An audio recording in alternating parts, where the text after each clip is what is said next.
Aujourd'hui, j'aimerais vous parler des habitants des alentours de la piscine de Siloé.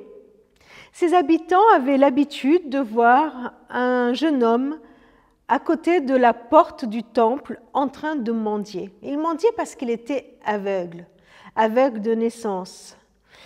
Mais voilà que ce jour-là, tous les voisins de cet homme, tous les passants, toutes les personnes qui le connaissaient tellement pour l'avoir vu depuis des mois, depuis des années, là, à cet endroit, faire la marche, voilà que toutes ces personnes le voient les yeux ouverts.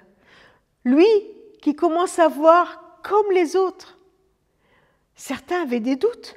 Ils se demandaient si c'était bien lui, si c'était bien cet aveugle qu'ils avaient vu si souvent. Et ils le regardaient en face, ils se posaient plein de questions. Et cet homme les regarde les yeux grands ouverts et il dit à la foule, « Mais oui, c'est moi, c'est bien moi. Mais alors, comment tes yeux se sont ouverts ?» Cet homme explique tranquillement. L'homme appelé Jésus a fait un peu de boue. Il l'a appliqué sur mes yeux. Il m'a dit, va à Siloé te laver. J'y suis allé. Je me suis lavé et je vois. Il raconte tranquillement, voilà ce que Jésus a fait pour moi et voilà le résultat. Voilà le résultat qui arrive. Est-ce que les changements que Jésus a apportés dans ma vie sont aussi visibles que ça l'était pour ce jeune? Je me pose cette question.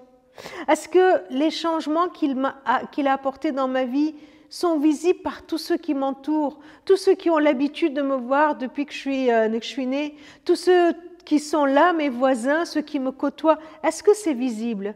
Est-ce que je suis capable à mon tour de raconter tranquillement les faits? Voilà ce que Jésus a fait pour moi. Et quand les pharisiens, qui ne sont absolument pas contents de ce qui vient d'arriver, viennent le titiller, le bombardant de questions, il répond simplement, « Je sais une chose, j'étais aveugle et maintenant je vois. » Ah, j'aime ce jeune homme.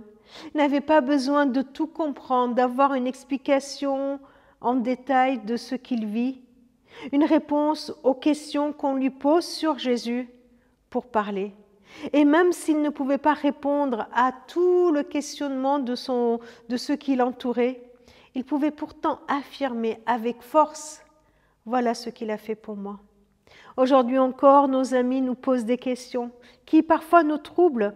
C'est des questions sur Jésus, des questions légitimes, et nous n'avons pas la réponse à toutes les questions. Alors au lieu de nous sentir piégés, si nous affirmions tranquillement, voilà ce que Jésus a fait pour moi. Il a ouvert mes yeux.